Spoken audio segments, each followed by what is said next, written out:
नमस्ते साथीहरू, जिज्ञासा तपाईको उत्तर मेरो श्रृङ्खलाको 12औं भिडियोमा यहाँहरूलाई स्वागत छ। र आज पनि मैले यहाँहरू योभन्दा अगाडिको भिडियोहरूमा तपाईहरूले सोध्नु भएको विभिन्न प्रश्नहरूको जवाफ दिने प्रयास गर्नेछु। आजको यो भिडियोमा मैले 11औं एपिसोडमा 11औं श्रृङ्खलामा तपाईले सोध्नु भएको प्रश्नहरू, त्योभन्दा पछाडि मैले एउटा टिकटक कम्पाइलेसन पनि अपलोड गरेका थिएँ, त्यसमा पनि तपाईले जिज्ञासाहरू राख्नु भएको छ। लगायतका सामान्य अरू भिडियोहरूमा पनि विभिन्न कमेन्टहरू छ, त्यो कमेन्ट लिने प्रयास गर्नेछु। ढिलो नगरिकन सिधै तपाईहरुलाई म यो कमेन्टतिर लग्न चाहन्छु।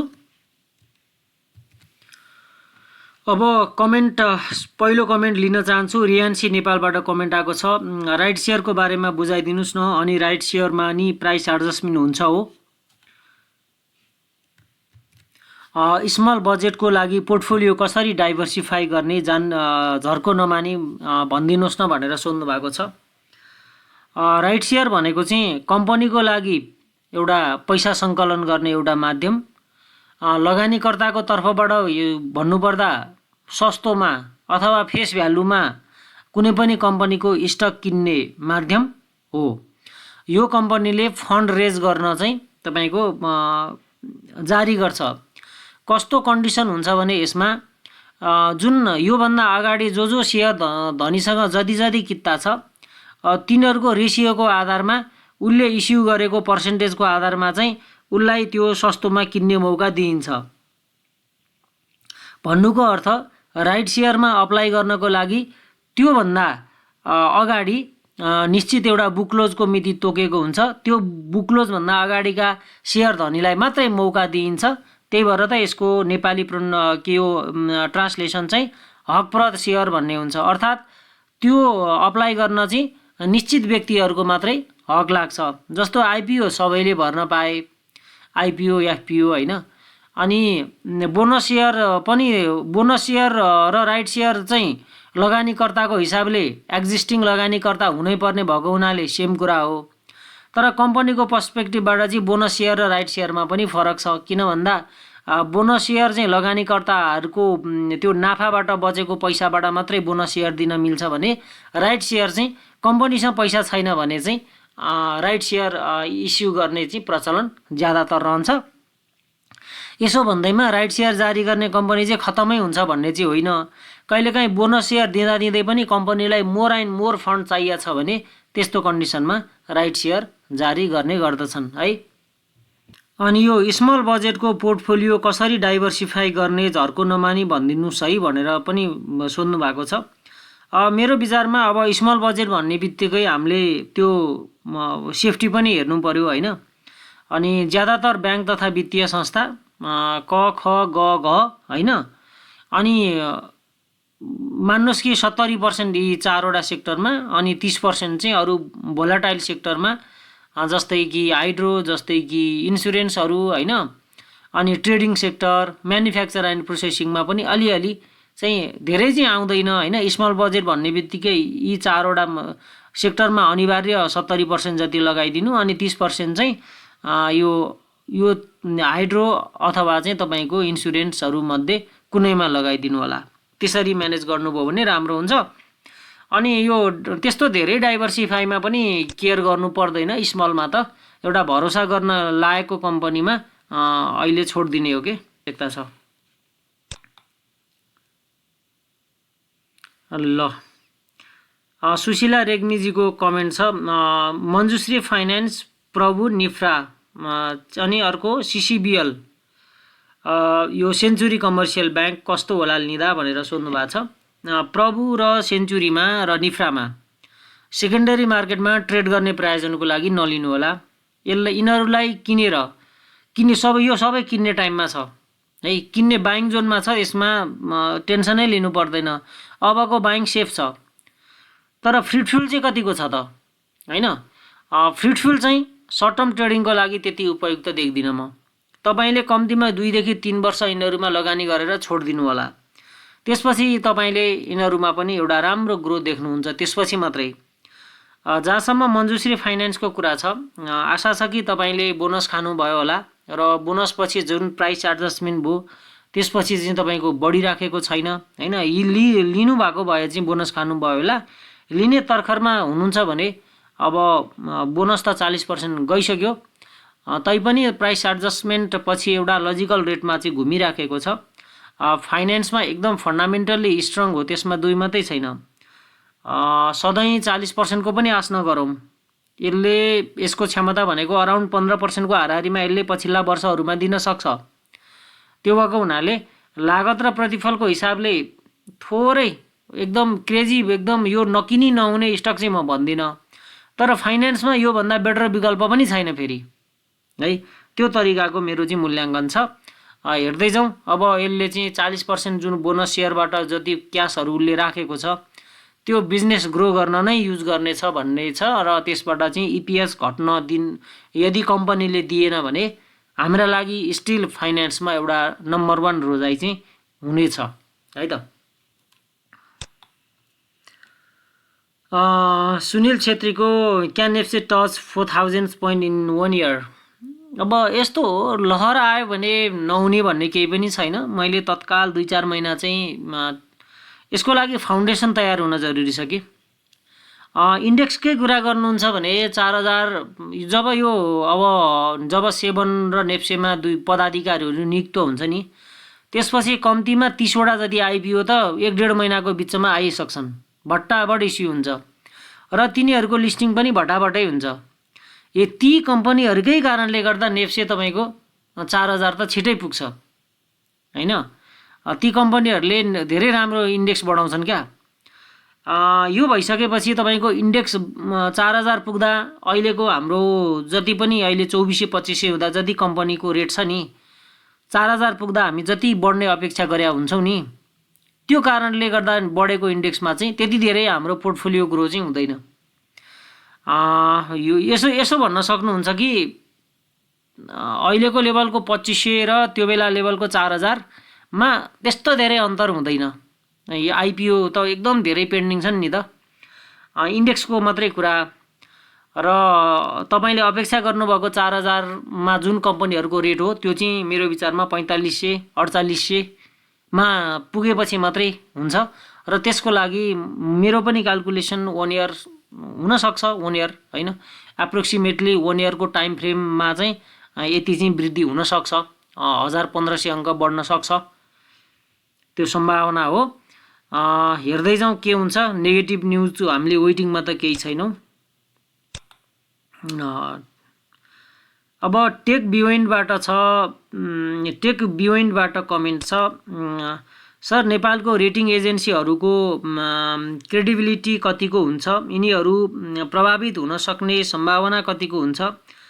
अनि कुन कम्पनी कतिको रेटिङ पाएको छ, कहाँबाट हेर्न सकिन्छ? अन्यथा अथवा यसबारेमा पनि छुट्टै एउटा भिडियो बनाउनुहुन्छ कि भन्नुभएको छ। अब यस्तो हो, यसमा केयर रेटिङ र इक्रा भन्ने छ दुईटा। यो केयर रेटिङ भयो हैन, अर्को इक्रा नेपाल भन्ने छ।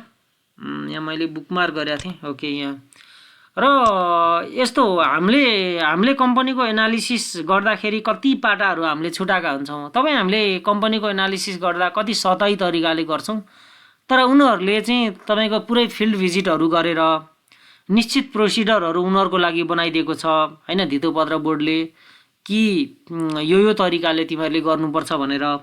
हाम्रो एनालिसिस भन्दा उनीहरूको एनालिसिस चाहिँ अलिकति भरपर्दो चाहिँ हुन्छ। जस्तै जुन कम्पनीहरू आउँछ नि आइपिओबाट अथवा राइट सेयरबाट, तपाईँको तिनीहरूको चाहिँ प्रोस्पेक्टस पढ्नुभन्दा रेटिङको प्रतिवेदन पढ्नु चाहिँ तपाईँले धेरै नै फरक फ्लेभर पाउनुहुन्छ। कति नेगेटिभ कुरा जुन प्रोस्पेक्टसमा एकदम घुमाउरो तरिकाले सकेसम्म क्लाइन्टले आफ्नो छवि नबिगारौँ भनेर राखेको हुन्छ, त्यो कुरा रेटिङ कम्पनीहरूको रिपोर्टमा चाहिँ धेरै स्पष्ट तरिकाले राखेको हुन्छ। तपाईँले यो दुईटाको वेबसाइट छ, careratings.nepal.com अनि त्यसपछि अर्को ikranepal.com, यहाँ गएर चाहिँ तपाईँले हेर्न सक्नुहुन्छ। यहाँ रेटिङ लिस्ट भन्ने यहाँ अप्सनमा छ। रेटिङ लिस्टबाट गएर तपाईँले कुन नेपालको कुन कम्पनीको रेटिङ भएको छ, यो प्रेस रिलिज भनेर पनि यहाँ तल राख्या हुन्छ हैन। जस्तै यहाँ धौलागिरी लघु वित्त वित्तीय संस्थाको चाहिँ तपाईको केयर रेटिङको लागि यो नियुक्त भएछ यो तरिकाले। यहाँ अब त्यो रिपोर्ट पनि पीडीएफ पनि तपाईले डाउनलोड गर्न मिल्छ हैन। अब प्रभावित हुन सक्ने कन्डिसन कति छ भन्दा नेपालमा प्रभावित नहुने ठाउँ चाहिँ कहाँ छ र? कोही सबै चाहिँ तपाईको एकदम प्रभावित हुने सम्भावना यहाँ धेरै छ। हाम्रो एउटा करप्सन इन्डेक्समा पनि अलि पछि परेको, हरेक इन्डिकेटरमा चाहिँ एकदम हामी भनौँ न डेभलपिङ फेजमा छौँ। त्यो भएको हुनाले यो प्रभावित हुन नसक्ने भन्ने कुरालाई चाहिँ म अब इन्कार गर्न सक्दिनँ है।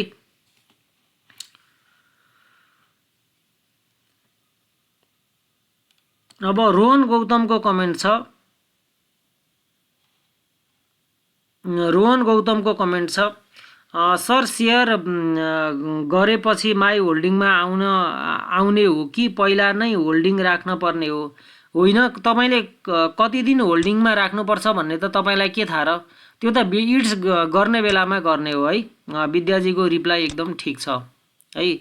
यो त तपाईँले 365 दिनभन्दा बढी भयो भने 5% तिर्ने हो, 365 भन्दा कम होल्डिङ डे भयो भने 7.5% तिर्ने हो। त्यो प्रायोजनको लागि मात्रै हो।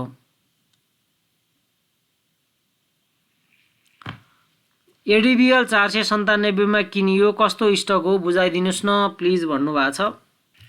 तपाईले 497 मा किनेको भनेपछि बोनसको लागि पक्कै पनि हकदार हुनुहुन्छ। बोनस 2-3 महिना पछि डिम्याटमा आउँछ।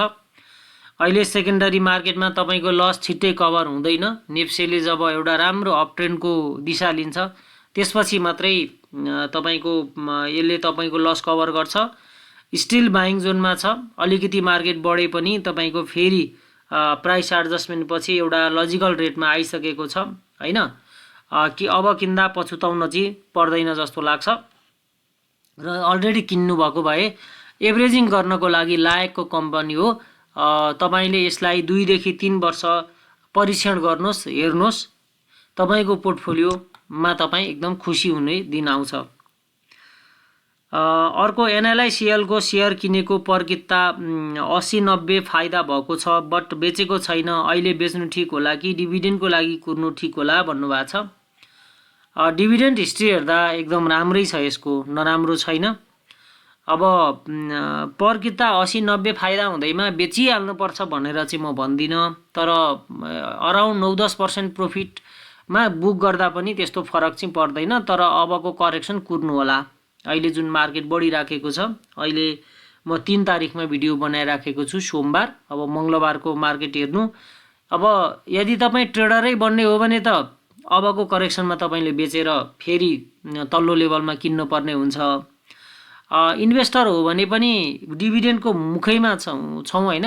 यसो गर्नुहोस् न, के गर्नुहोस् भन्दा नेगेटिभ सर्किट नै लाग्ने गरी त डिभिडेन्ड घोषणा हुँदैन हैन।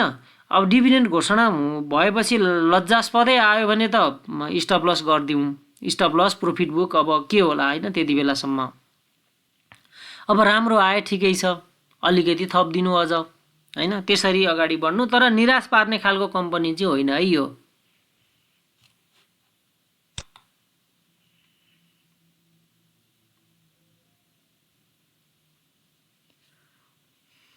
अब हरिजङ साईको कमेन्ट छ, सर म 30 लाख लगानी गर्न चाहन्छु 5 वर्षका लागि। सर बोनस मात्र खाएर बस्दा कुनमा लगानी गर्दा राम्रो होला? अनि 5 वर्ष राम्रो बोनस दिने कम्पनीमा लगानी गर्दा 5 वर्षमा कति जति आउँछ होला? पहिला कुरा त यहाँलाई म लङ टर्म इन्भेस्टिङ भनेर मैले एउटा secret of long term investing भनेर भिडियो बनाएको छु। त्यो लङ टर्म इन्भेस्टिङ रामरी नेपाल सर्च गर्नुभयो भने मेरो भिडियो आउँछ फर्स्टमा सम्भवतः।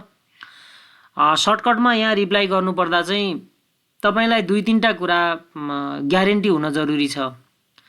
एउटा तपाईले बोनस सेयर प्राप्त गर्ने त्यो बैंक तथा वित्तीय संस्थामा मात्रै ग्यारेन्टी छ, अरूमा चाहिँ त्यति ग्यारेन्टी हुँदैन। बिमामा पनि ग्यारेन्टी छ न त। हाइड्रोले पनि प्राय बोनस सेयरै दिने गर्छन्। तथापि नियमनकारी निकायको बाध्यात्मक व्यवस्था अनुसार बैंक तथा वित्तीय संस्था तपाईलाई सेफ हुने देखिन्छ। मेरो विचारमा पेड अप क्यापिटल त लगभग अब प्राय मर्जर एन्ड एक्विजिसनमा गयो भने धेरैको अब ब्याङ्क तथा वित्तीय संस्थाको अब भनौँ न लघु वित्तलाई भर्खरै नोटिस आएको छ। कमर्सियल ब्याङ्कलाई पनि अब प्रोत्साहन नै गरेको छ। यो हिसाबले ब्याङ्क तथा वित्तीय संस्थामा अब भोलिका दिनसम्म पेड अफ क्यापिटल बढाउने नै नीति छ राष्ट्र ब्याङ्कको। जुन दिन बोनस सेयरलाई कडाइ गर्दैन त्यो दिन बाहिरिने बारे सोचौँला। त्यो दिनसम्मको लागि ब्याङ्क तथा वित्तीय संस्था जस्तो राम्रो चाहिँ यो लङ टर्म इन्भेस्टिङको अरूमा चाहिँ देखिया छैन है। म त्यही सल्लाह सुझाव दिन चाहन्छु। अनि अर्को कुरा, कुन कुन स्टकमा राम्रो गर्दा होला भन्ने कुरा त मैले गाइडलाइन्सहरू प्रशस्त दिएको छु, त्यसको आधारमा चाहिँ छान्नु होला है।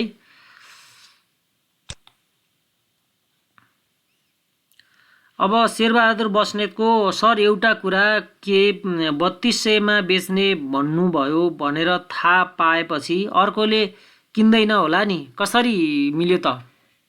एकदम क्रिएटिभ क्वेसन।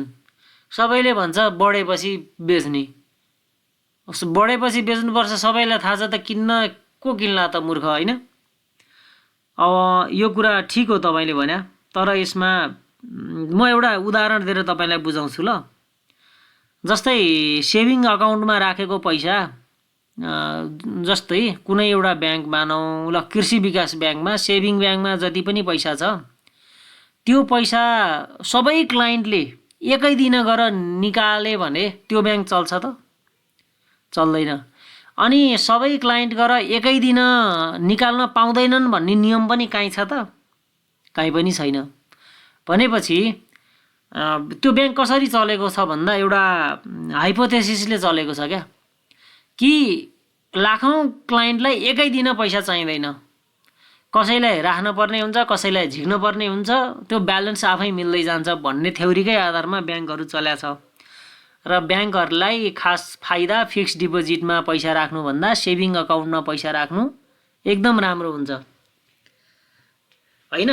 त्यस्तो नियमले बाँधिँदै नबाँधिएको कुराहरू पनि साइकोलोजीबाट चलिराखेको हुन्छ कि है। र सेयर बजारमा सबै खालका मान्छे हुन्छ, फियर एन्ड ग्रिड भन्ने हुन्छ कि। तपाईँलाई एउटा कुरा भनौँ, बढ्दाखेरि बेच्नलाई पनि ठुलो आँट चाहिन्छ, जुन सितिमितिमा हुँदैन। नत्र मार्केटमा 20% नाफा हुँदा पनि नबेचिकन लास्टमा 10%मा बेच्नुपर्ने परिस्थिति पनि त हामीले देखेकै छौँ होइन त? त्यो हो के कुरा। भन्नुको अर्थ हामीले जतिलाई बढ्या भन्छौँ नि, त्यहाँ पनि किनेर प्रफिट गर्ने सर्कल पनि त छ नि त यहाँ, र गर्छन् पनि तिनीहरूले। हिजो नेप्से हामीले 1100बाट सुरु गऱ्यौँ, 1500 पुग्यो हो। 1500 पनि त बढेकै हो नि त होइन। 1500बाट मार्केट 1300-1400 पनि त आयो नि, घट्यो नि हो। त्यस्तो बेलामा रिस्क सेयर गर्दै गर्दै अगाडि बढ्ने हो क्या सबै होइन। अब हिजोको दिनमा 1881 ब्रेक भएपछि त ओहो अल टाइम हाई भयो, अब त नेप्से बढ्ने ठाउँ पो छैन कि भन्ने पनि त भएको थियो नि। सम्मको यात्रा तय गरे कमाए होइन, यो चलिरहेको छ हेर्नुहोस् है। यसमा अचम्म मान्न पर्ने कुरा छैन। कहिलेकाहीँ हामी इन्डिभिजुअल भएर सोच्नुपर्ने हुन्छ, बजारको सबै जिम्मा चाहिँ हाम्रै हो भन्ने हिसाबले पनि सोच्नु हुँदैन। शङ्कर बिकेको प्रश्न छ, जेबिएलबीको बोनस आउँछ कि नै होला सर यो इयर भनेर सोध्नु भएको छ। जेबिएलबीको बोनस सेयर अब हामीले त बोनस क्षमता मात्रै क्याल्कुलेट गर्ने हो हेर्नु, आउँछ आउँदैन बोर्ड अफ डाइरेक्टरसँग निहित छ यो अधिकार। सम्भावनाका कुरा गर्ने हो भने अब भर्खरै एउटा यसले चाहिँ कार्यक्षेत्र पनि विस्तार गरेको छ होइन। बोनस सेयरलाई दिन जरुरी छ छैन, आइपिओ भर्खर इस्यु गरेको छ। ज्यादातर केसमा आइपिओ जुन कम्पनीले फर्स्ट टाइम इस्यु गर्छ त्यो कम्पनीले त्यो वर्ष बोनस सेयर नदिने पनि सम्भावना चाहिँ रहन्छ होइन। तर दिएन भने पनि चिन्ता गरेर चाहिँ बस्नु पर्ने खालको कम्पनी होइन, फन्डामेन्टल्ली विक भएर बोनस नदिने होइन, क्यासै दिन पाउँदैन होइन, बोनस दिन जरुरी छैन। कम्पनी त चपेटामा पर्छ नि कहिलेकाहीँ होइन। कम्पनीलाई पेड अफ बढाउनु छैन, क्यास दिन पाउँदैन, अनि कम्पनीले गरोस् के भन्दा त्यस्तो कन्डिसनमा कहिलेकाहीँ नदिकन एजिएम गर्न पनि सक्छ। त्यो कुरा मैले यहाँ सम्भावनाका कुरा मात्रै गर्ने हो, ठोकुवा गरेर भन्ने होइन। महिलाले दियो त राम्रै दियो, यता आइपिओ पनि जारी गर्यो, 50% पनि दियो, दिन नपाउने भन्ने नियम चाहिँ होइन। ज्यादातर केसमा पहिलो पटक आइपिओबाट पेड अफ क्यापिटल बढाएको हुन्छ। त्यस्तो केसमा उसलाई पैसाको जरुरत नहोला कि त्यही आइपिओबाट उठाएको पैसा पनि खर्च नभइसके अवस्था हो कि, त्यो कुराहरूले गर्दा पहिलो वर्ष चाहिँ शङ्काकै घेरामा हुन्छ। तर सेकेन्ड इयरदेखि एकदम राम्रो दिने खालको कम्पनी हो, एकदम फन्डामेन्टली स्ट्रङ छ, त्यो त चिन्ता गर्नै पर्दैन है। अब यो वर्ष दिन्छ दिँदैन भन्ने कुरा त्यो बोर्ड अफ डाइरेक्टरसँग निहित रहेको कुरा, मैले चाहिँ यहाँ अब यति दिन्छ यसरी दिन्छ भन्न चाहिँ सक्दिनँ है। अट्याक जोनबाट कमेन्ट छ, हजुरले दिने नलेज एकदम प्र्याक्टिकल लाग्छ sir, you are the best youtuber for new investor. Sir SDL र एनयुबिएलमा कुन ठिक होला, लङ टर्मको लागि कन्फ्युजमा छु सर भन्नुभएको छ। पहिला सुरुमा त यो स्विट कमेन्टको लागि थ्याङ्क यू सो मच। अनि एसडिएल र एनयुबिएलमा कुन किन्ने भनेर रोज्न लाउनु भएको छ मलाई। दुइटै फन्डामेन्टल्ली स्ट्रङ छ होइन। अब मार्केट क्यापिटलाइजेसन त्यो कम्पनीको फ्युचरदेखि लिएर त्यसको बिजनेस ग्रोथ हेर्ने हो भने त अब एसडिएल नै अब एकदम तगडा कम्पनी भयो। अब अल्पकालीन कुरा गर्ने हो भने अहिलेसम्म एनयुबिएलले धेरै राम्रो बोनस सेयर दिएर कम्पनीका लगानीकर्तालाई मालामालै बनाएको छ भनौँ न, हिस्ट्रीदेखि लङ टर्म होल्डरलाई त। जुन हिमालयन डिस्टिलरीले चाहिँ गत वर्षदेखि मात्रै त्यो काम सुरु गरेको छ। गत वर्ष 50% दियो, अहिले 100% दियो, 150% त यसले 2 वर्षमा दिइसक्यो। भनेपछि पछिल्लो ट्रेन्ड हेर्ने हो भने चाहिँ एसडिएलले चाहिँ लगानीकर्ताको ध्यान ज्यादा आकर्षित गरे हो कि जस्तो चाहिँ लाग्छ मलाई है। ल सन्दीप भट्टराई, ब्रोदर एनआइसी एसियाको बुक क्लोज कहिले हो? एनआरबी ओके, एनआरबीले नदे भनेको छ रे, अर्को आएको एक्चुअली न्युज के हो भन्नुभएको छ। त्यो न्युज मैले पनि पढाएको थिएँ। एनआरबीसँग केही अलिकति एनआरबीले त्यसलाई पास गरेका छैन रे भन्ने चाहिँ सुने हो। त्यहाँ केही टेक्निकल कुरा चाहिँ मिसम्याच छ रे है। मैले पनि त्यो इनडेप्थमा त हेरेको छैन, तर 15% दिने क्षमता भएको कम्पनी हो। हामी दिन्छौँ भन्दाखेरि त्यहाँ एउटा रेपुटेसनको कुरा छ क्या। एनआइसी एसियालाई चाहिँ हामीले त दिन चाहेको हो, एनआरबीले नै रोक्या हो। अब हामीले के गरौँ त भन्न पाए हुन्थ्यो जस्तो चाहिँ एनआइसी एसिया ब्याङ्कलाई लागेको छ। अनि राष्ट्र ब्याङ्कले पनि होइन तिमीहरू सच्याएर ल्याऊ पहिला, हामी किन स्वीकृत गर्ने, हामी पेन्डिङमै राख्छौँ भन्ने हिसाबले त्यहाँ पनि अब जुङ्गाको लडाइँ अलिअलि चल्या जस्तो चाहिँ देखिन्छ। यसको मारमा पोहोर नेपाल ब्याङ्कका लगानीकर्ता परेका थिए। सरकार र नेपाल ब्याङ्कको कुरा नमिल्दा ढिला भएको थियो नि त। एकचोटि त केही रिजेक्टै गर्यो भन्ने पनि भएको थियो, पछि त भएरै छाड्यो। यो हुन चाहिँ भएरै छाड्छ। अब त्यहाँ कहिलेकाहीँ अब व्यक्तिगत टसलको कारणले गर्दा पनि त्यस्तो हुन आउँछ है।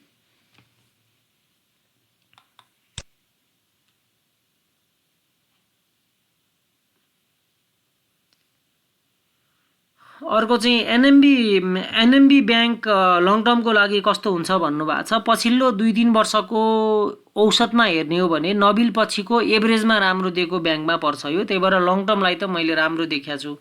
फन्डामेन्टल्ली पनि एकदम स्ट्रङ छ, म्यानेजमेन्ट एकदम चुस्त छ है।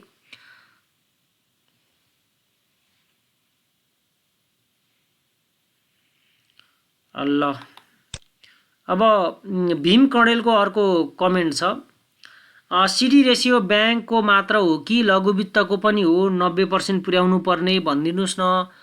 फाइनेन्स अनि डेभलपमेन्ट ब्याङ्कको हो कि नै भन्नुभएको छ। यस्तो हो, ब्याङ्क तथा वित्तीय संस्था भनेरै एड्रेस गरेको हुनाले यो सबैमा लागु हुन्छ है। त्यो अब हामीले सर्कुलेसन अनुसार चाहिँ, तर अब इन्डस्ट्रीको प्रकृति अनुसार त्यसले चाहिँ पार्ने इम्प्याक्ट कमर्सियल ब्याङ्कलाई चाहिँ ज्यादा देखियो। किनकि निक्षेप सबैभन्दा धेरै स्वीकार गर्ने भनेको कमर्सियल ब्याङ्कले हो। लघु वित्तले त पब्लिकसँग निक्षेप स्वीकार गर्ने त थोरै नै हुन्छ नि। सर मानुषी लघु वित्तको 100 किता जति लिँदा कस्तो होला, लिने राइट टाइम कुन होला भन्नुभएको छ। लिने राइट टाइम कुन होला भन्नको लागि चार्ट नै हेर्नु पर्यो एकचोटि। अब फन्डामेन्टल्ली एभरेज खालकै हो अहिलेसम्म। 13 EPS छ, पी रेसियो यति प्राइस झर्दा पनि पी रेसियो 105 छ। प्राइस झरिसकेपछि पी रेसियो त धेरै झर्न पर्ने। मेरो विचारमा योभन्दा बेटर चोइस नभएकै चाहिँ होइन है इन्डस्ट्रीमा। तपाईँ जे भन्नुहोस् होइन। अब यसको नन पर्फर्मिङ लोन अलिकति ज्यादा छ, हुन त इम्प्रुभिङ गरिराखेको छ। यो वर्ष बोनस दिएन, धेरै राम्रो गर्यो होइन। अर्को वर्ष बोनसको लागि एकदम पूर्वाधार खडा भयो नि त। यति भएपछि भनेपछि किन्ने समय चाहिँ केही समय छ। तर यदि अब तपाईँले रिलेटिभली सोच्नुहुन्छ भने, एउटा सापेक्ष ढङ्गले सोच्नुहुन्छ भने यसमा लगानी गर्दा राम्रो होला कि अरू लघु वित्तमा लगानी गर्दा राम्रो होला भन्दा वर्षौँ अब यसको त चार्ट हेरेर केही मेलोमेसै पाइँदैन कि। भर्खर त सुरु भएको छ होइन। अब यो 2300सम्म पुग्यो, 2310सम्म पुग्यो होइन। अब जुनहरू अलिकति त्यो बेलामा अलिकति अब मार्केटमा त्यस्तै आइपिओ पछि ट्रेन्ड आउँछ, त्यो स्वाभाविक हो। तर मेरो विचारमा चाहिँ त्यस्तो लगानी गर्ने प्रशस्त टाइम पाइन्छ जस्तो लाग्छ मलाई चाहिँ। त्यही भएर अर्को वर्ष नभए डिभिडेन्ड पाइँदैन, त्यो बेलासम्म एउटा राम्रो। अझै पनि यो चार्ट म्याच्योर नभएको हुनाले मैले यो चार्टको आधारमा केही बोल्न सक्दिनँ, किनकि चार्टबाट कुनै हिस्टोरिकल डाटा लिनको लागि कमसेकम 2-4वटा फ्लक्चुएसन चाहिन्छ। यहाँ त एउटा डाउन ट्रेन्ड छ, त्यति हो होइन। अब फन्डामेन्टली मैले स्ट्याटस देखाइहालेँ। अलिकति पुछारको ऱ्याङ्किङमा आउने खालको तपाईँको स्ट्याटस छ अहिलेसम्मको। यो त पहिला त अझ धेरै नराम्रो थियो, अहिले त अलिकति इम्प्रुभ भएको अझ है।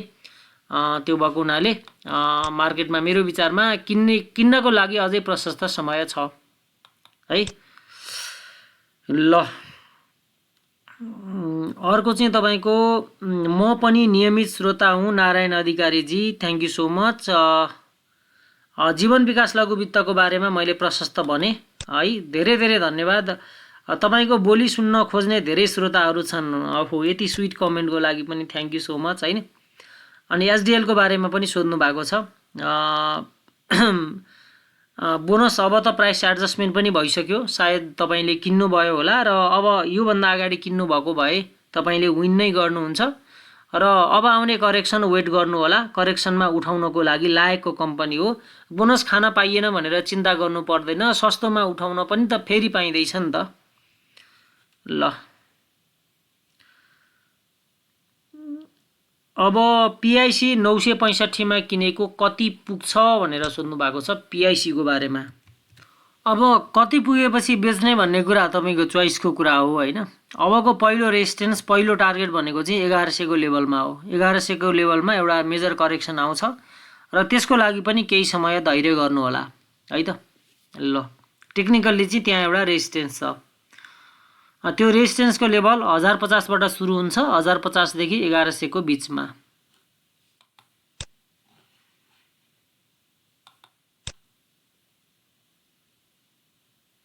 ओके, मेरो सेयरबाट कमेन्ट छ। प्रिमियममा आइपिओ निकाले भयो नि, किन बुक बिल्डिङ लेख्न खोज्नु भएको होला।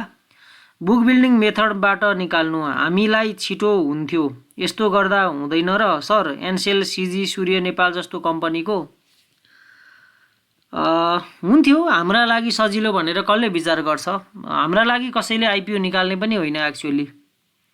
कम्पनीले पनि हाम्रा लागि ओहो जनतालाई चाहिँ सेयर दिउँ न त भनेर गर्ने पनि होइनन्। जब उनीहरूलाई फन्ड रेजको अवसर साँगुरिँदै जान्छ तब पब्लिकसँग जानुपर्छ अब भन्ने एउटा हुन्छ। कतिपयले त एउटा कम्पनीलाई एउटा पब्लिक मैत्री बनाउने, मैले मेरो प्रोडक्टहरू जनतालाई नै बेच्नु छ भने जनतालाई नै एउटा मालिक बनाऊ भन्ने हिसाबले चाहिँ थोरै कम्पनीले मात्रै गरे हुन्छ। नत्र जनताको मायाले, जनताले अलिअलि कमाउन् भनेर चाहिँ आइपिओ जारी गर्ने होइन। जहाँसम्म यो प्रिमियम भर्सेस यो बुक बिल्डिङको कुरा गर्नुभयो, अब प्रक्रियागत ढङ्गले यो टोटल्ली फरक कुरा भए पनि लास्टमा कुरो एउटै हो कि जनताबाट अलिकति बढी पैसा कसरी असुल्ने। जुन पेडअप क्यापिटलमा हिसाब पनि गर्न नपरोस्, पछि बोनस दिँदा 100 रुपियाँकै दरले दिन परोस्, तर उठाउँदा चाहिँ 120, 200, 300 उठाउन पाइयोस्। कति मजा हुन्थ्यो होइन? त्यो होस्। कम्पनीहरूको स्वार्थ लुकेपछि हाम्रो केही लाग्दैन, यति हो समग्रमा है। अनि अर्को कुरा, यो जुन एनसेल यो सिजी भन्नुभएको छ, बाध्यात्मक परिस्थिति नभई उनीहरू कहाँ जनताको पैसा लिन्छन् र? एकेपिएल 480 मा उठाइयो, लङ टर्मलाई कस्तो होला भन्नुभएको छ। राम्रै होला। अब त हाइड्रोहरू पनि पहिलाको जस्तो छैन नि। अहिलेको अबको यो वर्षदेखि त हाइड्रोको डिभिडेन्ड येल्ड तपाईँको इन्सुरेन्स भन्दाको पनि बढी नागिसक्यो। एकचोटि रिपोर्ट हेर्नुभयो हुन्छ होइन? तपाईँको अब त हाइड्रोहरूले पनि डिभिडेन्ड दिन थालिसक्यो। नेपाललाई विद्युतीकरणमा लाने, भनौँ न विद्युत खपत बढाउनलाई विभिन्न चाहिँ अब तपाईँको कामहरू भइराखेको छ भनेपछि राम्रै हुन्छ।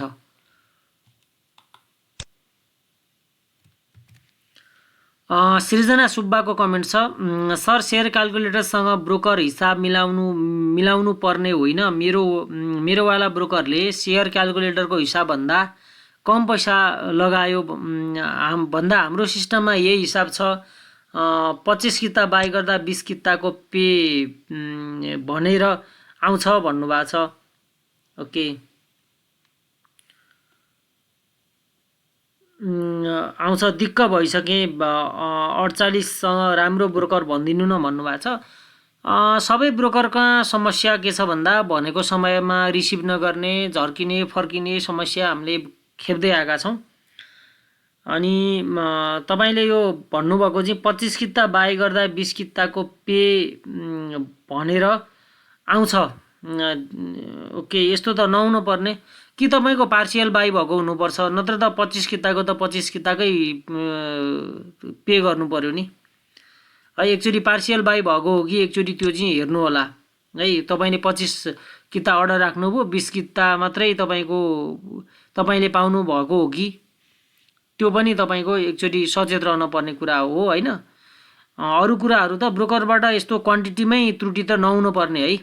यो सम्भवतः ब्रोकरको त्रुटि भन्दा पनि अरूको त्रुटि हो कि तपाईँले मलाई भन्न खोजेको कुरा मिलेन, कि मैले भनेको मैले बुझिनँ होइन? ब्रोकर चेन्ज गर्ने सम्बन्धमा नसोच्नु होला, धेरै झन्झटिलो प्रक्रिया छ। बरु आफ्नै त्यो ब्रोकर कहाँ गएर कुरा गर्ने, बाज्ने होइन, रिक्वेस्ट गर्ने, त्यसरी चाहिँ आफ्नै ब्रोकरलाई सुधार्ने। अब के गर्नु, नेपालमा यस्तै छ। मिलन खड्का, सर हजुरलाई कसरी फलो गर्न सकिन्छ लाइभमा? जुम मिटिङ जस्तै अरू कुनै अप्सन भए भनिदिनुहोस् न, लिङ्क वा आइडी। कमेन्टमै रिप्लाई दिए धेरै खुसी हुन्थे, भिडियोमा भए नि रिप्लाई दिनु ल। एउटा क्वेसन, नेप्सेको इन्डिकेटर कसरी हुन्छ? हजुरको regular views, big fans and Subhash सरको। ओके ल, थ्याङ्क यू सो मच मिलन खड्काजी। पहिला सुरुमा त मलाई जहाँ पनि फलो गर्न मिल्छ। मलाई युट्युबमा भइहाल्यो, फेसबुकमा रामरी नेपाल नै छ, अनि त्यसपछि इन्स्टाग्राममा आरएच नेपाल छ, अनि ट्विटरमा मेरो आरएच नेपालै छ, क्लब हाउसमा आरएच नेपालै छ होइन? मलाई जहाँ तहीँ फलो गर्न सकिन्छ, जहाँ तहीँ कन्ट्याक्ट गर्न सकिन्छ। जुम मिटिङको चाहिँ म आइडी र पासवर्ड म जुम मिटिङ हुनुभन्दा अलिकति अगाडि फेसबुकमा राख्छु प्राय। ल, यो नेप्से इन्डिकेटर कसरी क्याल्कुलेट हुन्छ भन्नुभएको छ। सबै कम्पनीको एभरेज चाहिँ तपाईँको नेप्से हो। कुनै पनि कम्पनी कसरी बढ्छ भन्दा तपाईँको डिमान्ड धेरै भए बढ्छ, डिमान्ड थोरै भए घट्छ होइन? त्यसैको आधारमा हरेक कम्पनीको चाहिँ इन्डिकेटरहरू मार्केट क्यापिटलाइजेसन जोडेर त्यसलाई चाहिँ तपाईँको बेस रेटले पनि भाग गरेर अनि इन्टु 100 गरेर गरिन्छ। त्यसको मैले छुट्टै एउटा भिडियो बनाएको छु, हेर्नुहोस् है। तपाईँले युट्युबमा नेप्से इन्डेक्स क्याल्कुलेसन रामरी नेपाल सर्च गर्नुभयो भने यहाँ पहिला सुरुमै मेरो आउँछ होला होइन? आएन भने त्यहाँ खोज्नु होला। नेप्से क्याल्कुलेसन कसरी हुन्छ, नेप्सेको गणनाका कमजोरी हेर्नुहोस् भनेर पनि मैले केही क्रिटिकल तरिकाले पनि भिडियो बनाएको छु 7 महिना अगाडि नै। यो हेर्नुभयो भने फुल चाहिँ तपाईँले पाउनुहुन्छ।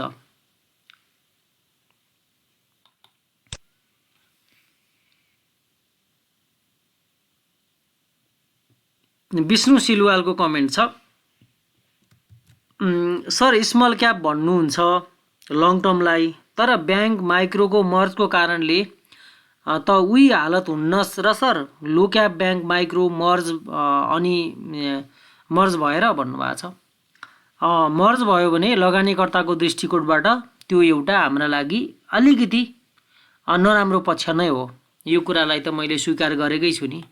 हो, लो पेडअप क्यापिटल भएको हेर्ने हो, तर भोलिका दिनमा मर्ज भएर हाई पेडअप भयो भने त हाम्रा लागि त अलिकति एक त त्यो कारोबार रोक्का हुन्छ, अर्को चाहिँ तपाईँको बोनस दिएर पेडअप बढाइदिए पो हाम्रो पनि पोर्टफोलियो ग्रो हुँदै जान्थ्यो। अब अर्कोसँग मिल्देर चाहिँ तपाईँको बढिदिएपछि त हाम्रो लागि त के भयो त, त्यो एउटा नकारात्मक पक्ष नै हो। कम्पनीको पर्सपेक्टिभबाट चाहिँ त्यो राम्रै कुरा हो, हाम्रो पर्सपेक्टिभबाट अलिकति फाइनेन्सियल हेल्थको लागि त कम्पनीको लागि राम्रो कुरा हो नि। हामी चाहिँ हरेक कुरालाई लगानीकर्ताको दृष्टिकोणबाट हेर्ने भएको हुनाले यो मर्ज एन्ड एक्विजिसन चाहिँ लगानीकर्ता मैत्री अलिकति नभएको हो कि भन्ने भान चाहिँ भएको छ। तर भोलिका दिनमा उनीहरूको त्यो जुन नाफा पनि बढ्ने नै हो, बिजनेस पनि ग्रो हुने नै हो, त्यो हिसाबले हामीले पोजिटिभली बुझ्नुपर्ने भयो अब है। प्रशान्त नेउपानेजीको कमेन्ट छ, युनिलिभरको बारेमा भनिदिनु न सर, 500-600% बोनस दिएको छ अनि 20,000मा 10 किता किने भने बोनस पाएपछि कति हुन्छ? विद्याजीको रिप्लाई एकदम ठिक छ होइन। यसमा म केही थप्न चाहन्छु। कस्तो हुन्छ भन्दा प्राइस एडजस्टमेन्टको कुरा पनि सोध्नु भएको छ यहाँ तल सुरेन्द्र श्रेष्ठले। अब लागत र प्रतिफलको हिसाबले तपाईँले 600% दिने नै हो। यसले दिया छ पहिला पनि 12%, 1000%, 600 होइन दिएको। तर हाम्रो लागत चाहिँ तपाईँको 20,000 पर्छ एक किताको होइन। यो हिसाबले चाहिँ तपाईँले सेकेन्डरी मार्केटमा रिटर्नको हिसाबले चाहिँ तपाईँको लागत अनुसारको रिटर्न चाहिँ तपाईँले प्राप्त गर्नुहुन्न।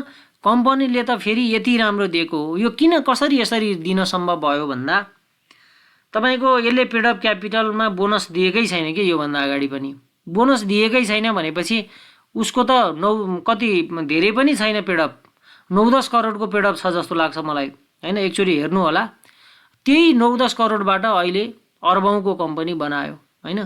तर उसले पेडअप बढाएन, नाफा मात्रै बढायो र अहिले त लगानीकर्तालाई प्रशस्त बाँड्न पनि पुग्यो।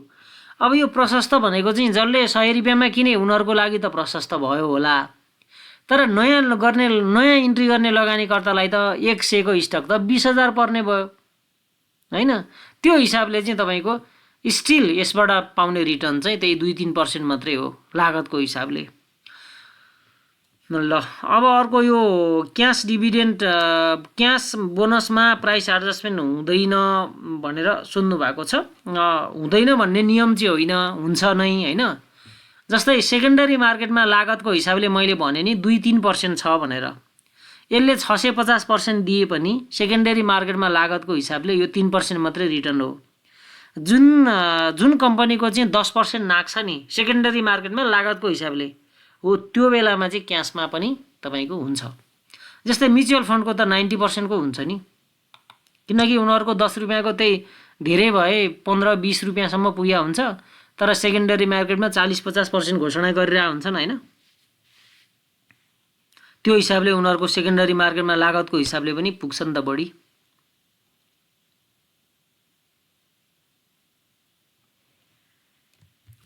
अब राजीव सिंहको कमेन्ट छ, सर बिएफसी को के छ, होल्ड गर्दा राम्रो, इफ राम्रो भने कहिलेसम्म होल्ड गर्ने कि सोल्ड गर्ने? अब यस्तो गर्नु न, डिभिडेन्ड घोषणा हुनु अगाडि एकचोटि तपाईँले सोल्ड गर्नुपर्ने हुन्छ। डिभिडेन्ड त्यति राम्रो आउँछ जस्तो मलाई लाग्दैन। फाइनेन्सियल रिपोर्टमा त्यति क्षमता छैन भनौँ न, उसले कहीँबाट तानतुन गरेर दियो भने अलग कुरा। अर्को चाहिँ सेकेन्ड क्वार्टरको रिपोर्टमा इपिएस घट्ला कि त्यो पनि सम्भावना हुनसक्छ होइन। त्यो हिसाबले चाहिँ अब एकचोटि प्रफिट बुकिङ चाहिँ समय नजिकै छ। अब सुनिल छेत्रीको, is it risky if someone invest 50 lakh plus amount on own company. According to Buffett, it is good to have only one or very few companies in your portfolio. अनि अर्को चाहिँ तपाईको but many experts of Nepal says risk can be minimized if your portfolio is diversified. हो, कतिपय अवस्थामा मैले पनि भने होला, अरूले पनि भन्या सुन्नु भएको छ, सबै अन्डालाई एउटै बास्केटमा नहाल्नु भनेर पनि भन्या सुन्नु भयो होला। त्यही हो कुरा हैन। अब बफेटको थ्योरी त्यो हो। बफेटले चाहिँ एकदम राम्रो छान थोरै छान, धेरै पैसा धेरै स्टकमा नछर भन्ने चाहिँ उहाँले शिक्षा दिनुभएको छ। त्यो कतिपय केसमा काम पनि लाग्छ। अनि वारेन बफेटको हुबहु थ्योरी नेपालमा सफल हुन्छ भन्ने पनि होइन। उहाँको कन्टेक्स्ट र उहाँको ब्याकग्राउन्ड आफ्नो ठाउँमा छ है। अनि वारेन बफेटको अब धेरै हाई बजेट भएको हुनाले चाहिँ 40-50% 40-50 वटा कम्पनी पनि फ्यूमा गनिया होला वारेन बफेटको हैन। अब नेपालमा हाम्रो कन्टेक्स्टमा कति बजेट हो र कति चाहिँ तपाईको फ्यू हो, कति चाहिँ मेन्नी हो, त्यसको पनि अब अलग परिभाषा हुन्छ। मेरो विचारमा 2-4 लाखको बजेटमा चाहिँ तपाईको पोर्टफोलियो डाइभर्सिफाई गर्नै पर्छ भन्ने छैन। स्पेशली लो बजेट छ र तपाई ट्रेडर हो भने त डाइभर्सिफाई गरेर कामै छैन हैन। मैले कन्डिसन भनिरहेछु सुन्नुस् है। लो बजेट छ र तपाई ट्रेडर हो भने डाइभर्सिफाई गर्नु बेकार हो। किनकि ट्रेड गर्ने भन्ने बित्तिकै रिस्क लिन चाहन्छु भन्ने कुरालाई स्वीकार गरेको मानिन्छ कि।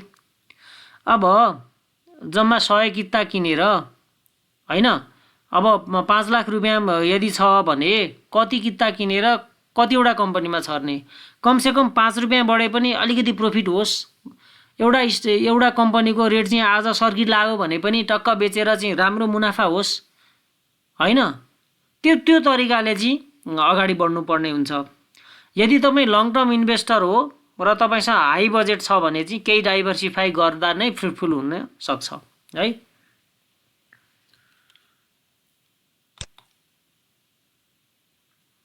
र अनि हाई बजेट छ र तपाई ट्रेडर हो भने पनि अलिकति पोर्टफोलियो चाहिँ डाइभर्सिफाई नै गर्नुपर्छ। अब नेपालको केसेसमा चाहिँ कन्टेक्स्ट अनुसार पनि हुन्छ कि डाइभर्सिफाई भने कहिलेकाहीँ स्टक शिफ्टिङ गर्नुपर्ने हुनसक्छ हैन। कुनैको चाहिँ अब बोनस सेयर राइट सेयरले गर्दा थलिएर त्यो कम्पनीमा हामीले चाहिँ पैसा लगाउनै बेकार हो जस्तो पनि दिन आउँछ। त्यस्तो बेलामा स्टक शिफ्ट गर्नुपर्ने हुनसक्छ। यो धेरै कुरा हुन्छ जुन बफेटको थ्योरी अलिकति हामीले हाम्रो माटो सुहाउँदो बनाउनु पर्ने हुन्छ।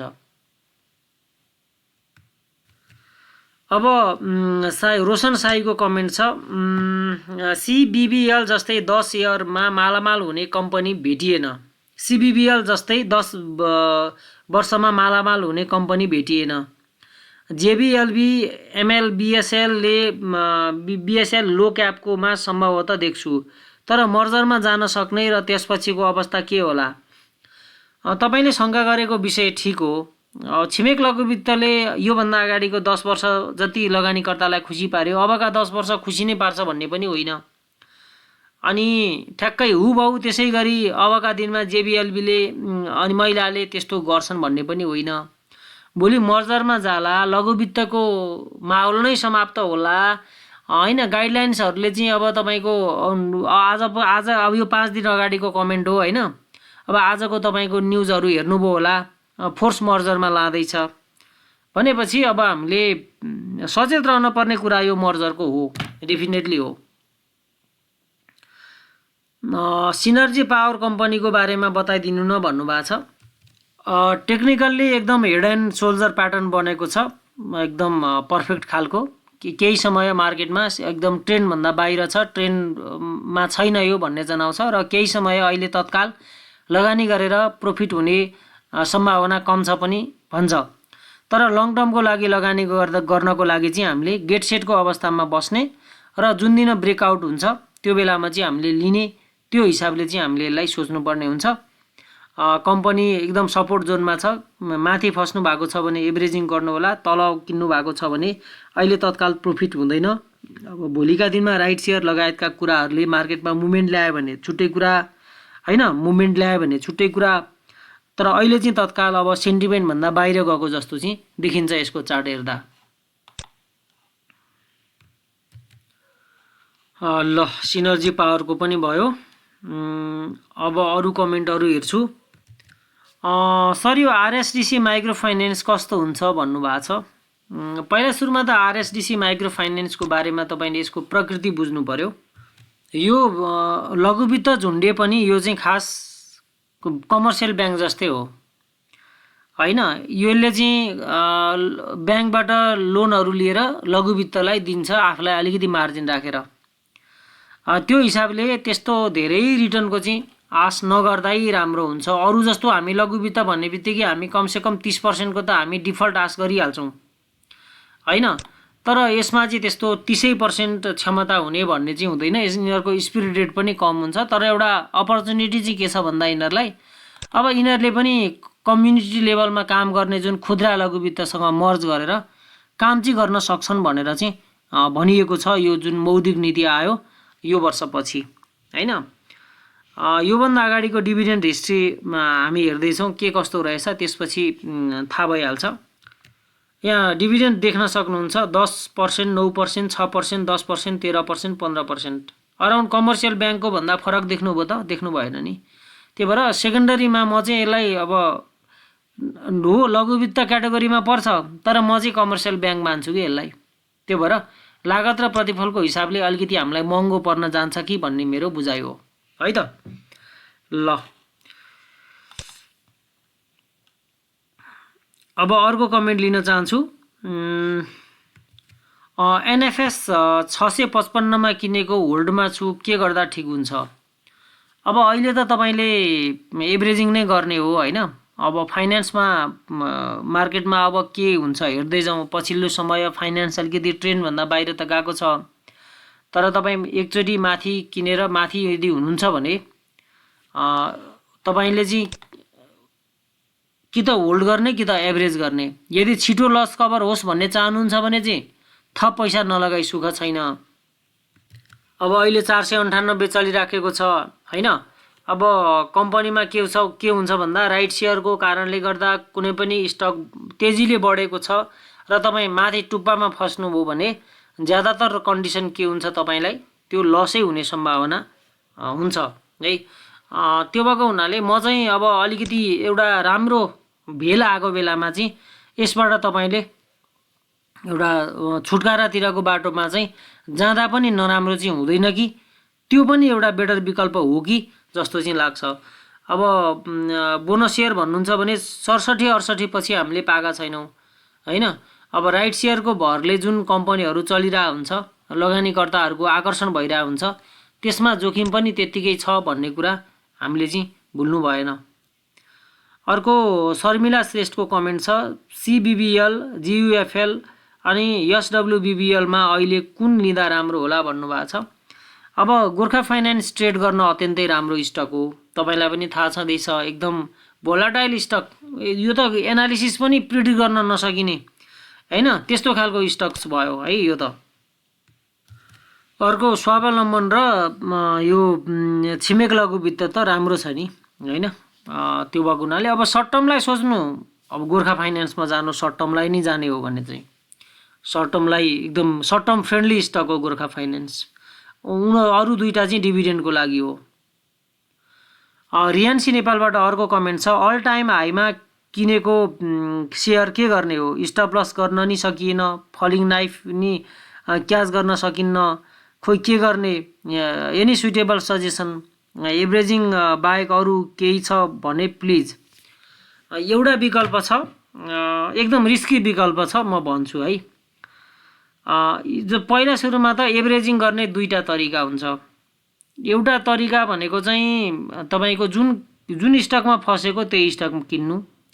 अर्को समग्र पोर्टफोलियोलाई आधार मानेर चाहिँ त्यो फसेको स्टक छाडेर अर्को किन्नु। त्यो फसेको स्टक बेचेर अर्को किन्दाखेरि पनि तपाईँलाई राम्रो हुन्छ। त्यसो गर्दाखेरि के हुन्छ भन्दा, जस्तै उदाहरणको लागि कुनै एउटा कम्पनी लामो समयदेखि तपाईँ लसमा हुनुहुन्छ, तर कुनै कम्पनी त्यसमा पनि लस कभर हुन बढ्नै पर्छ नेप्से, अनि अर्को कम्पनीमा सिफ्ट गर्नुभयो भने पनि तपाईँको छिटो कुनमा लस कभर हुन्छ त्यतातिर तपाईँले सार्नुभयो भने राम्रो हुन्छ। तर अब यो चाहिँ अलिकति रिस्की बाटो हो। जसरी पनि तपाईँ जति घाटा हुँदै जान्छ त्यति धेरै ठुलो रिस्क बढ्दै जान्छ। ल मानौँ न कुनै ल जस्तो कृषि विकास ब्याङ्क किन्नुभयो, बढ्दै बढेन। यता चाहिँ अप्पर तामाको सेयरहरू बढिराखेको छ, अथवा चाहिँ तपाईँको खानेखोला हो हेऱ्यो बढिराखेको छ, इन्सुरेन्सहरू बढिराखेको छ। मैले उदाहरण मात्रै दिएको है। अब लस कभर हुन कृषि विकास पनि बढ्नै पर्छ, अरू पनि बढ्नै पर्छ। नेप्से 2%ले बढ्दा कृषि विकास 0.5%ले बढ्छ। यता नेप्से 2%ले बढ्दा हाइड्रोमा कुनै कम्पनी चाहिँ 3%ले बढ्छ।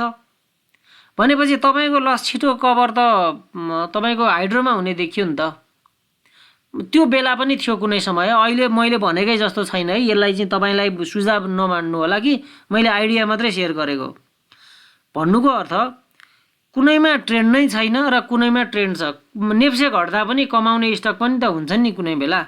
हो त्यस्तो बेलामा रिस्क लिएर त्यताको बेचेर या नबेचेर अर्को सेक्टरकोमा हात हाल्नुभयो भने कहिलेकाहीँ छिटो लस कभर हुने विकल्प छ है। त्यही हो मैले जानेको, कहिलेकाहीँ प्र्याक्टिस गरेर सफल भएको टेक्निक चाहिँ यही हो।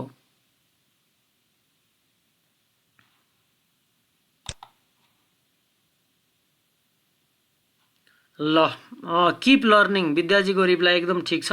किप लर्निङ, सिक्दै अगाडि बढ्ने हो। सर इन्भेस्टमेन्टको लागि कुशल भण्डारीको, सर इन्भेस्टमेन्टको लागि हाइड्रोमा साहस, अप्पर पनि ब्याङ्कमा नबिल सानीमा छ मसँग, माइक्रोमा सिबिबिएल कि डिडिबिएल राम्रो होला, मानुसी चाहिँ कस्तो होला? नयाँ लिस्टेड छ डेभलपमेन्ट ब्याङ्कमा एमएनबिबिएल, नत्र हजुरलाई मनपर्ने स्टक भनिदिनु पर्यो भन्नुभएको छ। मलाई मनपर्ने भन्दा पनि इन्डिकेटरले जसलाई राम्रो देखाउँछ त्यही नै हो हाम्रो लागि चोइस होइन। अब मेरो मन पराई नपराईले अर्थ राख्दैन। जुन कम्पनीहरूमा राम्रो देखिन्छ त्यो मेरो पनि चोइस हुन्छ, जुनमा राम्रो हुँदैन त्यो मेरो पनि चोइस हुँदैन।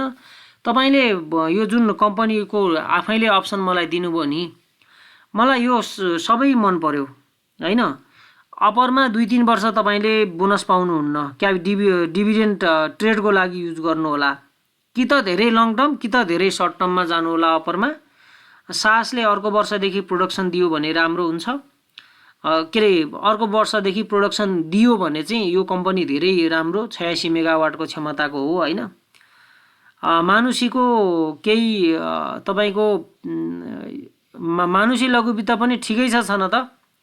अब नयाँ लिस्टिङ भएको हुनाले चाहिँ अलिकति अब अहिले नै लङ टर्मको लागि हुन त अहिले नयाँ भएको हुनाले चाहिँ बोनस सेयर चाहिँ वर्षौंसम्म प्राप्त गरिराख्ने सम्भावना पनि ज्यादातर हुन्छ।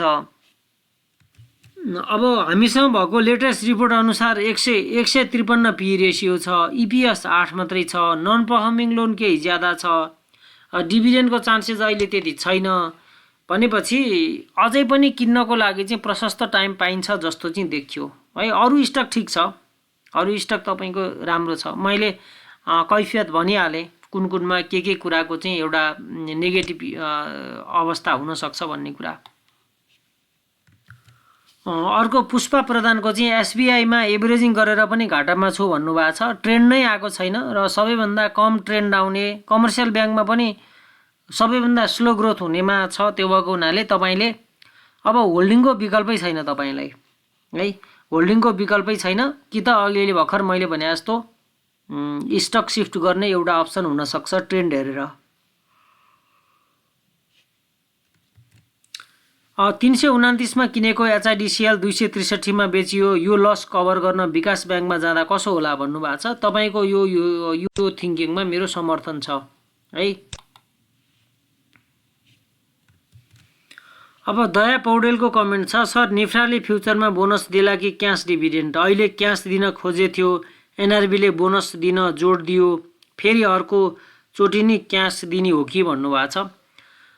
त्यो त हुनसक्छ, एनआरबीको गाइडलाइन्स अनुसार अलिकति म्याच भएन र अहिले बोनस सेयर दिन बाध्य भएको हो होइन।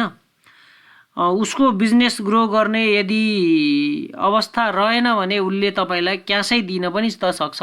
त्यो त बोर्ड अफ डाइरेक्टर्सलाई पुँजी बढाउनु छ कि छैन भन्ने कुरा त्यो चाहिँ तपाईँको हामीले भनेर अलिकति मिल्दैन कि होइन। यस्तो छ। उसले चाहिँ भर्खरै काम सुरु गरेको हुनाले उसलाई पेड अफ क्यापिटल बढाउनु त जरुरी हुन्छ नै है। त्यो भएको हुनाले आशा गरौँ कि बोनसै प्राप्त गरिन्छ। ल अब अरू कमेन्टहरू हेर्नतिर लाग्छु। अब सुशील पाण्डेको कमेन्ट छ, तपाईको विचारमा सिबिबिएलले अबको 10 वर्षसम्म नि यस्तै ग्रो गर्न सक्छ? अब मलाई शङ्का छ। अब शङ्का त गर्न पाइयो। अब भोलिका दिनमा लघुवित्त नै कुन अवस्थामा रहला त्यसले पनि डिपेन्ड गर्छ। पहिला पहिला गाउँ गाउँमा ब्याङ्क थिएनन्।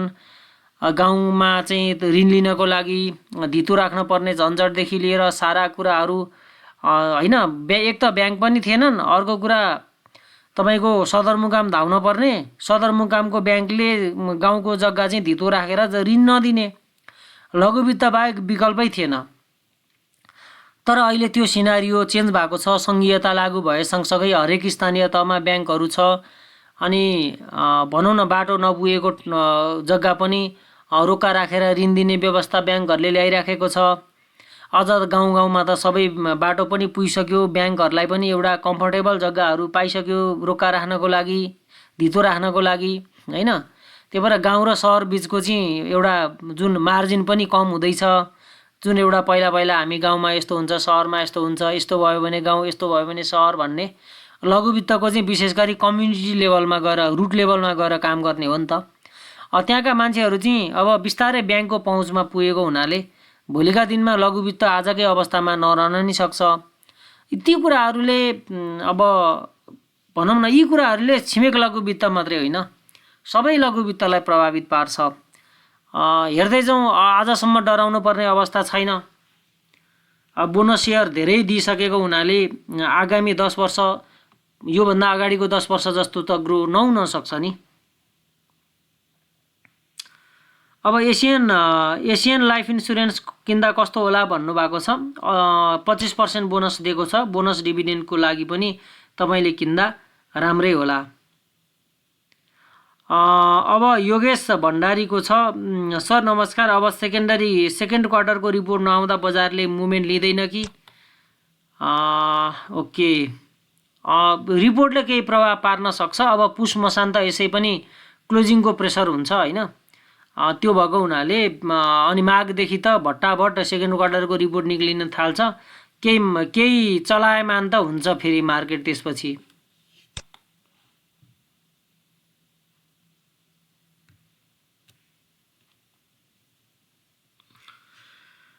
अब एनएलआइसी के छ सर भन्नुभएको छ। सबैभन्दा धेरै लस दिएको चाहिँ अहिले एनएलआइसीले हो पछिल्लो समय। अनि पेड अफ क्यापिटल एकदम धेरै हाई छ। भोलिका दिनमा के कसरी यसले चाहिँ तपाईँको डिभिडेन्ड मेन्टेन गर्ला, रिजर्भ पनि पोर अलिकति घटाएको हो, त्यो कभर गर्नको लागि चाहिँ अलिकति धेरै राम्रो डिभिडेन्ड नआउला कि, त्यतातिर पनि हामी सचेत हुनुपर्छ हैन। चन्द्र गौतमको चाहिँ ब्याङ्क तथा वित्तीय संस्थालाई पुँजी वृद्धि गर्न राष्ट्र ब्याङ्कले केही वर्ष अघि बाध्य बनाई ब्याङ्कहरूलाई 2 अर्बबाट 8 अर्ब पुर्यायो। पुँजी वृद्धि गराउनु के का लागि हो र सर? व्यावसायिक क्षमता बढाई सुरक्षित राख्न होइन।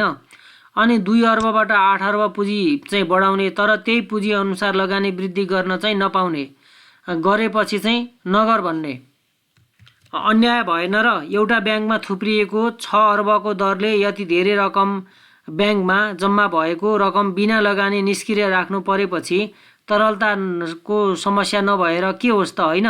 साबिकै लगानी क्षमताका लागि किन पुँजी बढाउनु पर्यो होला? तपाईँको लजिक यस्तो हो। अब कस्तो हो भन्दा निक्षेपमा जोड देऊ भन्नु चाहिँ एउटा राम्रै कुरा हो राष्ट्र ब्याङ्कले। अनि अर्को कुरा चाहिँ तपाईँको यो तपाईँले भनेको कुरा कुन मानेमा चाहिँ सही छ भन्दा, यो एउटा सरकारी प्रक्रियामुखी निकाय र एउटा एक्सन ओरिएन्टेड निजी क्षेत्र बिचको चाहिँ तपाईँको लडाइँ हो। निजी क्षेत्रले रिस्क लिन चाहन्छ, बिजनेस गर्न चाहन्छ हैन, पैसा कमाउन चाहन्छ। अनि सरकारी निकाय चाहिँ सेफ्टी मात्रै खोज्छ। यो दुईटा बिचको लडाइँ हो जस्तो चाहिँ मलाई लाग्छ हैन। तपाईँले भने ठिक हो, निजी क्षेत्रलाई रिस्क लिएर पनि कमाउन नदिने हैन, त्यो त अलिकति बिजनेस गर्न रोक्या जस्तो भयो नि। अब अर्को कमेन्ट शिवा महर्जनको छ, मञ्जुश्री फाइनेन्सको एनालिसिस गरिदिनु न, यो कस्तो स्टक हो, 46% दिँदा पनि घटेको छ, मैले हेर्दा फन्डामेन्टल राम्रै छ जस्तो लाग्छ, तपाईँकै विचार पनि ठिकै छ भन्नुभएको थियो, यसको भविष्य कस्तो छ। मञ्जुश्रीको बारेमा पहिला पनि मैले भन्न त भनिसकेँ। यो कस्तो हुन्छ भने फाइनेन्समा एक नम्बरकै हो, राम्रो छ, सब हरेक इन्डिकेटरमा अब्बल छ। डिभिडेन्ड हिस्ट्री पनि अब अहिले बम्पर दियो, पहिला बम्पर नदिए पनि जेस राम्रै दिइराख्या हो, अबका दिनमा पनि यसले राम्रै देला। लगानीकर्तालाई चाहिँ कस्तो भयो भन्दा सधैँ बम्पर नदेला, भोलि प्राइस एडजस्टमेन्ट भइसकेपछि मैले किनेको रेटमा नआउला भनेर मान्छे किन्न डराए कि। अनि नेप्से पनि ठाडो डाउन ट्रेन्ड भएको बेला थियो, त्यसको असर चाहिँ यसमा परे जस्तो लाग्छ है। ल, र आगामी वर्षदेखि चाहिँ यसको 15% अराउन्ड चाहिँ तपाईँको क्षमता हो, वास्तविक क्षमता 15 देखि 20% चाहिँ यसले दिन्छ। त्यसमा चाहिँ अब ढुक्कै हुनुभए हुन्छ, तर अब सधैँ 40% बम्पर भनेर त आश पनि नगरौँ।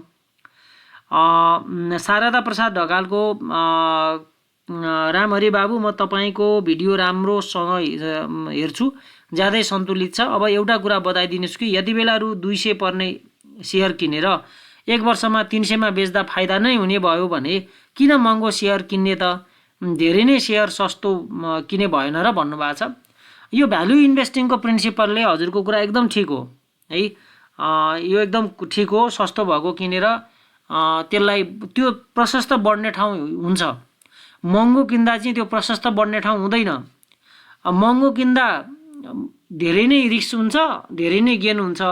जस्तै भन्नु पनि यहाँले जस्तो 200 बाट 300 रुपियाँ बढ्नको लागि पनि फेरि कस्तो हुन्छ भन्दा लगभग 50% त बढ्नु पर्यो हैन, 50% बढ्नु पर्यो। यता फेरि 2000 को 50% बढ्दा त फेरि 3000 हुन्छ। पर्सेन्टेजको ग्रोको हिसाबले चाहिँ फेरि महँगो स्टकले जित्छ क्या हैन। त्यस्ता कुराहरू धेरै हुन्छ यसमा। अब तर 2000 को स्टक 3000 मा पुग्ने ठाउँ छ कि छैन, त्यो पनि विचार गर्नुपर्ने हुन्छ। भ्यालु इन्भेस्टिङको प्रिन्सिपलले यो तपाईँको कुरा एकदम ठिक हो, तर 200 को चाहिँ तपाईँको 300 पुग्ने सम्भावना र 2000 को 3000 पुग्ने सम्भावना पनि फेरि लगभग उस्तै हुन आउँछ है। नेपालमा फेरि अर्को कुरा, बोनस सेयरको क्रेज छ र ज्यादातर कम्पनीहरूले बोनस सेयर नै दिन नियमनकारी निकायले कडाइ पनि गरेको छ। बोनस सेयर दिने हुनाले चाहिँ तपाईँको लगानीकर्ताहरूको लागि चाहिँ महँगो भए पनि महँगै किनौँ न त, भोलि सेकेन्डरीमा पनि महँगैमा बेच्न पाइन्छ। त्यो हिसाबले पनि तपाईँको सस्तो स्टकमा त्यति धेरै बाइङ प्रेसर आउँदैन। कहिलेकाहीँ त लाग्छ नि, ओहो यो 1000 मा किन्नु भन्दा त यो 300 रुपियाँमा किन्नु हो, तर त्यो 300 बाट 400 पुग्नु र त्यो 1000 बाट 1500 मा चाहिँ त्यो 1000 बाट 1500 को यात्रा चाहिँ चाँडो हुन पनि सक्छ। त्यो कुरामा पनि सचेत हुनुपर्छ। अब धेरै नै लङ टर्म हो भने त यो 200 को 300 मात्रै होइन 500 पनि पुग्छ नि। भ्यालु इन्भेस्टिङको प्रिन्सिपलले चाहिँ यो ठिक छ। अब यसमा धेरै अरू कुराहरू मिक्स गरेर हामीले अब परिस्थिति अनुसार ढाल्न चाहिँ सक्नुपर्छ। यो एकेजेसिएल को राइट सेयर कहिले आउला भन्नुभएको छ। अब अहिले त यो कहिले आउँछ भन्ने ठ्याक्कै मैले भन्न 2-4 महिना त लाग्छ राइट सेयरको। 3200 मा इन्ट्री गरेको लगानीकर्ता अब एभरेजिङ गरेर 3200 मा इन्ट्री गरेर 2800 मा प्रफिट बुक गर्ने लगानीकर्ता बन्ने रहर छ। अरे वाह, यस्तो राम्रो स्पिरिट भयो त तपाईले गर्नुहुन्छ। ल, शुभकामना छ तपाईलाई। विमला पाण्डेको कमेन्ट छ, सर मैले पिएफएल 850 मा किनेको के गर्ने होला भन्नुभएको छ। केही समय त कुर्नै पर्छ, पैसा छ भने एकदम एभरेजिङ गर्नुहोस् हैन। सकेसम्म पहिला जति स्टक छ त्यति नै लेभलमा एभरेजिङ गर्नुहोस्, तपाईलाई छिटो लस कभर हुन्छ। नत्र भने त तपाईसँग यदि माथि फस्नु भएको छ भने तपाईसँग निश्चित विकल्प मात्रै रहन्छ है। टेक बिओएनबाट अर्को कमेन्ट छ, सर यो मेरो लगानीमा देखाउने इपिएस नयाँ बोनस सेयर इन्क्लुड गरेर देखाइएको हुन्छ कि नगरिकन भन्नुभएको छ। त्यो चाहिँ बोनस घोषणा भएर तपाईको कुनैको देखाएको हुन्छ कुनैको हुँदैन, त्यो चाहिँ अब टाइम अनुसार हुन्छ क्या। कहिलेकाहीँ बोनस घोषणा र रिपोर्ट एकैचोटि आउँछ, त्यो बेलामा चाहिँ देखाउन भ्याएको हुँदैन। कुनै बेला देखाएको पनि हुन्छ। त्यो चाहिँ तपाईले रिपोर्टलाई नेट प्रफिटलाई कतिले भाग गरेको छ त्यो हेर्नु न। नेट प्रफिटलाई पहिलाको पेडअपले भाग गरेको छ भने त्यो देखाएको हुँदैन, नयाँ पेडअपले भाग गरेको छ भने त्यो देखाएको मान्नु पर्यो। ओके, मिन अधिकारीको कमेन्ट छ। सर नमस्ते, I am your viewers Nabil, GILB, NBB, NBL, global IME, BPCL, upper, NLIC मेरो पोर्टफोलियोमा छ। के यो कम्पनीहरू फन्डामेन्टली राम्रो छ? प्लिज भनिदिनु। सबैको स्ट्याटस राम्रो छ। नबिलमा कुनै गुनासो छैन, ग्लोबल आइएमईमा छैन, नेपाल बाङ्लादेश ब्याङ्क र नबिल त अब एउटै हुने क्रममा छ। नेपाल बाङ्लादेश ब्याङ्क एउटा लङ टर्म इन्भेस्टिङको लागि राम्रो हो। ग्लोबल आइएमई ब्याङ्क पनि एउटा पेडअप क्यापिटल बढी भए पनि बिजनेसलाई एकदम आक्रामक ढङ्गले अगाडि बढिराखेको हो। बिपिसिएल हाइड्रोमा अब सफल कम्पनी नै हो। एनएलआइसी र अपरका केही च्यालेन्जिङ दिनहरू चाहिँ छन्। अपर तामाकोसीले तत्काल केही डिभिडेन्ड दिन सक्ने अवस्था छैन। एनएलआइसीको पनि तपाईँको पोर धेरै राम्रो डिभिडेन्ड दिनाले अलिकति डिभिडेन्ड क्षमता घटेको छ होइन। यो दुईटा कम्पनीमा मैले भनिहालेँ। तैपनि एनएलआइसी र एनएलआइसी यता बिमाको एकदम अब लामो समयदेखि लिडिङ पोजिसनमा भएको हो भने 456 मेगावाटको चाहिँ आगामी वर्षहरूमा चाहिँ एउटा हाइड्रोको पनि एकदम राजा बन्न सक्ने क्यापासिटी अपरको छ है।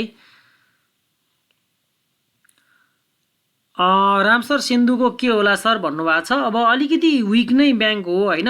अब मेरो विचारमा केही विकल्पहरू पनि मार्केटमा छन्। त्यो भएको हुनाले सिन्धुभन्दा बेटर यदि कुनै पाउनुभयो भने त्यतातिर पनि जान चाहिँ सक्नुहुन्छ। यो कुरा के छ भन्दा अलिकति पुछारको ऱ्याङ्किङमा आउने खालको चाहिँ ब्याङ्क हो है। ल त ओके, ल आजको कमेन्टहरू सबै सक्यो। अर्को भिडियोमा चाहिँ फेरि भेट्छु। आज मैले अरू एक दुईवटा भिडियो पनि लिउँला भन्ठानेको थिएँ। ठ्याक्कै 12 पनि बजेछ राति, अब सुत्नु पर्यो। अर्को भिडियोमा समेटिहाल्छु अरू कमेन्टहरू। यो भिडियोमा आएको कमेन्टहरू पनि अरूतिर हेरिहाल्छु। अहिलेको लागि यति नै। यो भिडियो बनाउँदा चाहिँ 12 बज्यो भने हो होइन। अब यसलाई चाहिँ एक्सपोर्ट गरिदिएर भोलि बिहानतिर अपलोड गरिदिन्छु। हस् त, धन्यवाद धेरै धेरै भिडियो हेरिदिनु भएकोमा र आफ्नो जिज्ञासा कमेन्टहरू राख्न अनि रिप्लाई दिएर सहयोग गर्नुभएको छ विद्याजीले धेरैजनालाई। उहाँलाई पनि थ्याङ्क यू। मलाई पनि धेरै सजिलो भएको छ र यो भिडियोमा मैले धेरै कमेन्टहरू चाहिँ कुनै टेक्स्टबाट दिएको छु, कुनै चाहिँ मैले छोडिदिएको पनि छु है। अरूको रिप्लाईहरू आएको छ भने त्यहाँ मैले खास आफ्नो धारणा राख्न पर्ने भए मात्रै लिएको छु, नत्र भने लिएको छैन। अर्को भिडियोमा फेरि भेट्छु। धन्यवाद।